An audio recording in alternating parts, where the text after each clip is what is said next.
A woman catches a stranger at her brother's grave, then realizes what he had done to her family.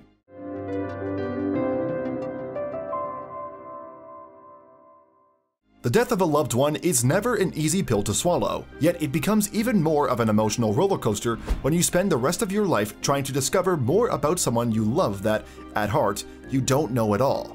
Truer words have never summed up the life of Anne Keir, a woman approaching her 80s who had devoted the last 70 years of her life to her dead brother. She had been trying to uncover the mystery surrounding not only his past, but also the relationships that he had that would link him to the strange occurrences she had been observing at his grave for decades. Anne Keir's lifelong journey filled with tragedy and pain started one day when she was just 7 years old, one where she and her family discovered the painful news about the death of her brother. He was just a teenager when the worst happened. He drowned when on a scouting trip back in 1947. The details were vivid. At Oxwich Bay near Swansea in 1947, Anne's brother met his early death when, unbeknownst to the scout team leader, he and a few of the other boys had decided to take a detour to a lake. Unfortunately, after treading the murky waters, Anne's brother got caught up in the depths of the lake's waters and wound up drowning. The news tore through the family like a razor-sharp knife. Even though Anne was just 7 at the time and did not have many vivid memories of her brother's life up to that point, she felt the blow of the loss just as powerfully as their own mother did. It was painful to know that in the blink of an eye, she had lost her one and only brother. While she wasn't able to attend the funeral, needless to say, her brother's passing left an indelible mark on her and a sense of grief that never seemed to go away. Ever since she was a child, she would visit his grave in order to remember him and pay her respects. Yet from the very beginning, she started noticing strange things happening at his grave. From an early age, when Anne would visit her brother's final resting place, she took note of a series of peculiar occurrences. When she went, typically, she would rest flowers on the grave. However, when she came back the next time expecting to see her wilted flowers laying where she last left them, she would be perpetually perplexed. As a little girl, Anne would return to her brother's grave to find not only the wilted petals of her parting gifts to her brother, but also another set of fresh flowers neatly decorated on the gravestone that she didn't put there. What could be going on? Judging by the way in which the flowers had been arranged, it was clear that the culprit behind the flower placements was someone who cared for her brother. That, coupled with the fact that they weren't left just once or twice, rather every time she would visit the gravestone, the discoveries confused her. Who could be the person doing this? When Anne relayed the news to her mother and sister, initially, they were a bit taken back. They assumed that the flowers or petals of a nearby tree had somehow blown across her brother's tombstone.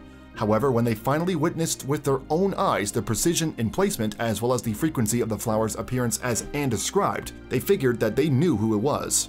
Upon observing the flower placement, Anne's mother came to the conclusion that it had to be one of the elderly residents in their neighborhood that was behind the act. It wasn't difficult to come up with that hypothesis. Actually, her son had been a favorite among the elderly. He would oftentimes spend time with them to show them that they were appreciated. However, after conversing with a few suspected senior citizens in her neighborhood who knew nothing about the frequent flower drop-offs, she soon came to the realization that perhaps it may not have been as her assumptions led her to believe. However, Anne's mother did not think much of it, and the family continued with their lives. That was until another series of strange occurrences found their way to Anne's brother's tombstone. After a few months of getting accustomed to the flowers that were spread over his grave, Anne's family discovered another strange emblem left on Carl's tombstone. It was something that left all members of the family stunned, something that none of them could have predicted. Strewn about the tombstone, Anne came across a series of handwritten letters addressed to none other than her dead brother. Now, not only did they have flowers to contend with, they also had letters. The question remained, who was the author behind them? As they weighed the evidence, they assumed that the person who had been leaving flowers all this time was also the same person who had written the letters. However, they soon realized that the perpetrators might not even be the same person. What if there were two people who had decided to publicly display their affection for Carl? What was really going on? Still, despite the perpetual doubts and never-ending questions that haunted Anne's family for years, they never got an answer. Eventually, they just had to get accustomed to the new arrivals that would land on Carl's grave, neatly packaged and reflective of someone who cared deeply for him. Anne's mother would later pass away without ever learning who the mastermind was. But what about Anne? While Anne's mother would not come to unmask the author behind the poems or the person who religiously delivered flowers to her son's grave, Anne was determined to find out.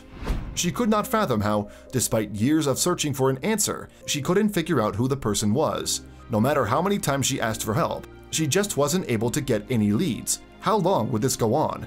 All of Anne's attempts to uncover the truth about the mystery visitor were futile. For decades, she visited her brother's grave only to find the remnants of the visitor scattered all over his tombstone. No matter how many public pleas she made, she never got a response. That was until one day, help came knocking on her doorstep. It took Anne 70 years of searching to finally get a lead that might help put an end to her plight. That lead was Camilla Roos. Camilla is a BBC journalist who came across Anne's remarkable story. She was immediately attracted to the mix of tragedy and mystery that shrouded Anne's life since she was a child, and she figured that she had to step in to get her some help. But could she? Camilla promptly got in touch with Anne to meet in person so that the two of them could solve the mystery together. As soon as they met, the two instantly connected. At least, Anne had found someone with whom she could share her obsession for the mysterious grave visitor, and at last, Camilla was in the presence of the woman whose life story had touched her deeply. It was then that Anne began to open up about her life as she had never done before. During their first meeting, Anne was quite candid about her brother's passing. As a tear rolled down her cheek, she recalled how he had drowned in the lake. She also remembered her mother's grief. But most of all, she reminisced about how the recurring mystery person that always visited her brother's grave kept her from truly getting over her childhood tragedy. Camilla had to put her journalism skills to the test. But where would they start first? After some thought, Camilla and Anne determined that it was probably best to look at the persons who were there the day that Carl died. Maybe it might have been one of his old friends who had witnessed his death. The ladies hadn't the faintest clue. All they knew was that they had to start looking. Where would be the first place that they'd check out? To kick off their hunt, Camilla and Anne set off for the archive center where Carl's case had been filed. There, they were able to go through his official death documents and identify who was there the day he died. There, Anne was able to see photos of the incident that she had never seen before. Unsurprisingly, witnessing photos of her brother's lifeless body was hard on Anne. She was too young to remember things clearly, but she did know that she had loved her brother dearly. However, as sad as it was to see his dead body, she took solace in the fact that she felt that she and Camilla were finally going to get some closure on a story that had haunted her life for 70 years. Having created a list of possible suspects, they started contacting them one by one. Anne and Camilla were sure that their search would have brought them somewhere. It was the most logical, after all. The theory that it had been an elderly person from the start had to be discarded because, clearly, after 70 years of non-stop delivery, it had to have been someone who had a longer life expectancy. What would her contacts tell her? When Camilla took up the mantle and started calling, she was hopeful. However, she couldn't hide her disappointment when call after call was negative. Some of the men who were there that day did not even recall who Camilla was talking about. Her hopes began to dim and her chances of solving the mystery looked gloomier. Then they did some digging and found a bit of information that would point them in the right direction. As Camilla and Anne went through the pile of evidence they had amassed, they spotted something that would change the route of the investigation. There, at the bottom of one of the many beautifully written poems, they saw something scribbled. What could it be? There, they discovered the initials of someone's name, one which matched the initials of one of the old boys that Carl had gone to school with, one whom they hadn't got around to contacting. Camilla and Anne's hopes lifted. Would this be the call that would change their lives for good and solve the mystery that had stained the fabric of their minds for so long? On the other line, Camilla was greeted by a warm voice. So warm that it sounded almost familiar to her, despite the fact that she had never met the speaker. Camilla questioned the man about Carl, and to her surprise, he was very much aware of him. However, it still had to be proven. Was this the man they were looking for? To their grand disappointment, when Camilla pressed the speaker as to whether he was the one who had been visiting Carl's grave all those years, the response was resoundingly negative. He claimed to have never gone to Carl's last resting place since the funeral 70 years prior. Camilla and Anne were back to square one. If only they knew that they were closer to the mystery man than they ever were. Camilla and Anne were back to where they started, with a lot of leads that seemed to go nowhere. However, they were not going to give up. They knew that the answers were there, they just had to find them. So they did the most logical thing that anyone would do. Unsurprisingly, Camilla and Anne decided that it was time to comb through the evidence once more. Perhaps this time they would have found something that they hadn't given much thought to. Yet once again, they turned up with nothing. That was, however, until Camilla came up with a brilliant idea. As Camilla reviewed the letters, she couldn't help but feel that there was more to the poetic writing than meets the eye. They were no experts on poetry, but they realized that most of the poems had the same themes. They were also brilliantly written. Could it be that the mystery man is a prolific writer? There was no telling for sure, but Camilla knew exactly what she had to do next. With high hopes and big dreams, Camilla made her way to Stephen Regan, a professor of English literature at Durham University. There, she presented him with the letters found at Carl's grave. As Stephen perused the content, he furrowed his eyebrows. Then he had a look of pure shock on his face. What was going through his mind? Being a well-read man, Stephen Reagan was quick to assimilate the text and make conclusions. One poem titled The Lost Ship, for example, was addressed to sailors who had lost their lives at sea, a clear parallel to Carl's tragic end as he drowned in a lake. That said, there was one particular poem that stood out to the professor. Stephen Reagan was quick to point out something that both Camilla and Anne had overlooked. When reading one of the poems, he recognized a series of quotes incorporated into the author's penned work from another, more famous poet, A.E. Housman, the English classic poet who wrote the critically acclaimed piece To an Athlete Dying Young. What could these references mean? The reference to the famous poem signaled off several alarm bells for Stephen Reagan. On one hand, the inclusion of the text was appropriate as, in much the same way that Carl died young, so too does the poem speak about the fleetingness of youth.